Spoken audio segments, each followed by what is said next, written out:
Morning, y'all. Hope everyone had a good weekend. I know it's Tuesday, but I was off yesterday, so that felt like the weekend. I'm a little out of sync. So Thursday, go to Vegas, just for one day, and then come back, and then next week in Spain all week. So you're gonna have a pretty crazy week getting everything finished this week. I've said week a lot, but it's not even a week. Said it again. It's actually Tuesday and Wednesday before I go. So today's question, thanks for all the kind sponsors to my Serious Golf 3-part series. I will do more in the future. It certainly won't become what my golf videos are about, but I will do some more, maybe around some other venues as well, to show you how it is around different courses, you know, rather than the ones I know. But today's question, post comments down below as always, hit the thumbs up button. As always, make sure you're hitting that thumbs up button. Because I can see you watching and you don't hit the thumbs up button. So can you just pause and hit that thumbs up button for me? Cheers, bro. So what would you want to improve in your play? Not swing wise. So like emotion wise or planning wise. So like, would you like to be able to take more time when you get flustered? Be better at that. That kind of idea. Would you be able to read the greens better? Would you be able to judge the wind better? What would you like to improve? Forget swing. Everyone always gets kind of tied up in swing thinking it's the be all and end all, and it is important, and we're going to do a swing today. But there's so many other things going on around, which hopefully those Serious Golf series kind of show you that you need to be aware of, thinking about, and trying to improve. So what would you want to improve? Not swinging wise, kind of course management wise. Down there.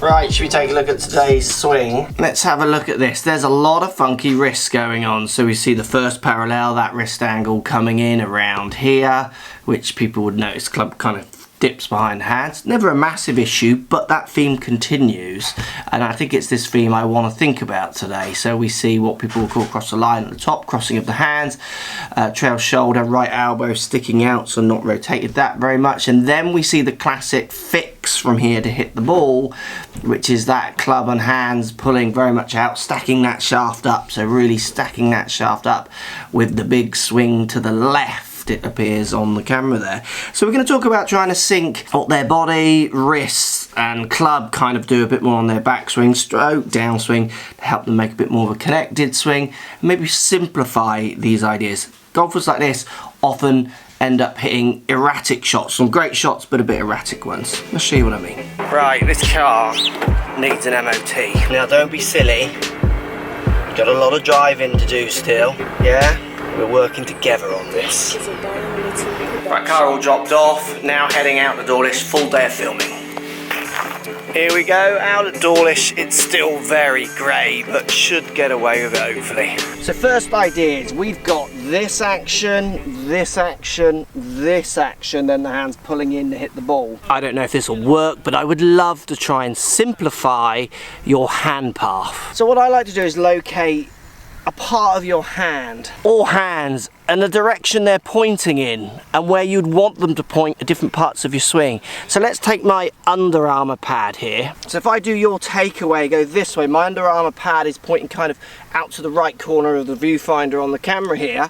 If I made my backswing, my Under Armour pad is pointing down to the ground and almost out towards the ball. So very different hand pass, hand actions, hand angle. So let's get the pad on the back of your glove coming back and pointing down at the ball for a lot longer. Now next part, top of your backswing. So once you've got that first part kind of nailed down and working, top of your backswing, I want you to feel like the pad is pointing up to the sky and out in front of your head. Your cross is going to get your pad almost pointing kind of back this way. So it's thinking about that pad on your glove, your hands, the path they're traveling on throughout your whole swing. Simple drill to get the feel of this. Just put the club on your left side, hold halfway down, just turn that club back, keeping it on your left side. That'll sort that first bit out where you want to kind of really push out.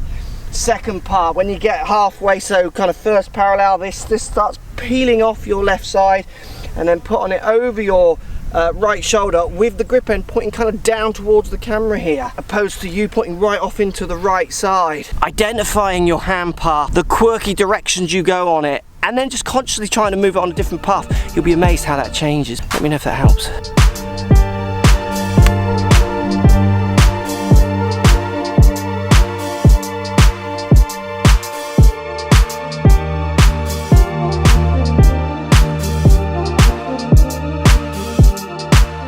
Okay, drill number 2, deal a little bit with that kind of Zorro movement at the top. So if we dealt with this, the Zorro movement is this one, then this way. So I've done this one before, works brilliantly. Just split your hands on the club, so left hand normal position, right hand down on the shaft, but just pointing the fingers down at the ground, if you like, if the club's at a first parallel. And all I want you to do is make a backswing where you feel those hands cross order almost, so like the left comes up level with the right, so you're basically going this way.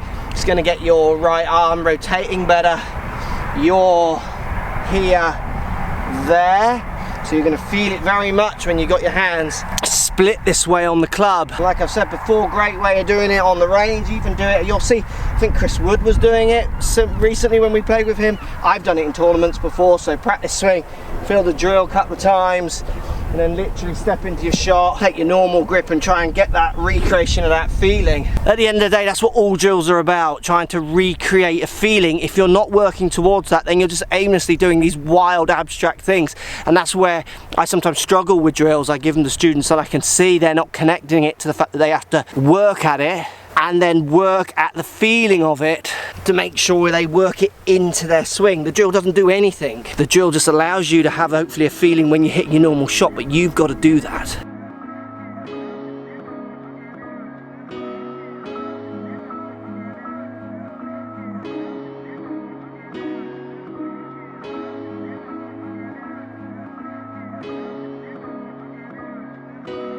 That was very breezy. Let's get back home.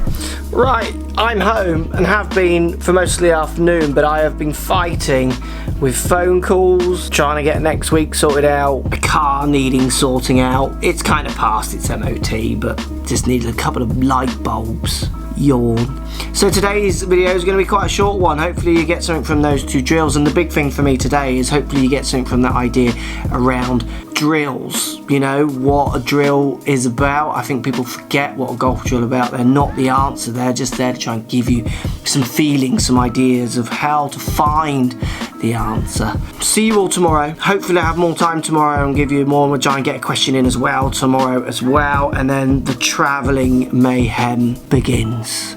Very tired. This video is meant to go up at 8:30. I'm still filming it, and obviously it needs editing as well. See you in the morning.